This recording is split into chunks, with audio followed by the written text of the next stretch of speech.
I'm sincerely curious why Protestants and many non-Catholics won't actually study Catholicism before tearing it apart, before discussing it, before trying to evangelize Catholics. For example, people will say that sacraments aren't biblical. They just throw that out there. Sacraments aren't biblical. See, Catholicism is not biblical because the sacraments are not biblical. But the sacraments are biblical. They're all over the New Testament. I mean, baptism is a sacrament and it's all over the New Testament. So how can you say it's not biblical? The Lord's Supper is a sacrament and it's all over the New Testament. So how can you say it's not biblical? Even Protestant denominations have these sacraments, meaning they believe that they are biblical. So if Protestants believe that the sacraments are biblical also, how can other Protestants say, oh, they're not biblical? Because when people say this, I find one of two things to be true. Number one, they haven't actually studied Catholicism. They've never looked anything up ever to see if Catholics actually have a biblical basis for it.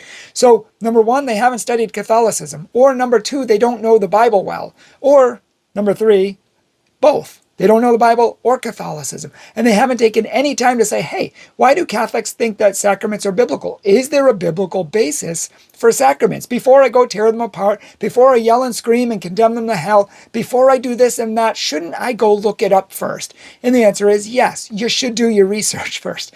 Because those are not the only two sacraments. I mean, we could look at James 5:16, sacrament calling the ministers of the church to bring and anoint people with oil for healing. That's the sacrament of the anointing of the sick. John 20:21 through 23, confession, and on and on. The bottom line is they are biblical.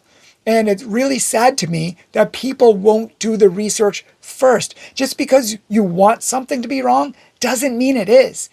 Doesn't mean it is. And closing your eyes to the truth and failing to do proper research doesn't help your cause. And it doesn't make you honest in the eyes of God. If I could show you our library here, I have countless books written by non-Catholics, Jehovah's Witnesses, Protestants, Mormons, anti-Catholics. I have all the Godfather anti-Catholic books, and I've read them. And I've studied them. And I know what Protestants in these religions believe because I've taken time not only to read the books, but to ask them questions and say, hey, do you really believe this and why?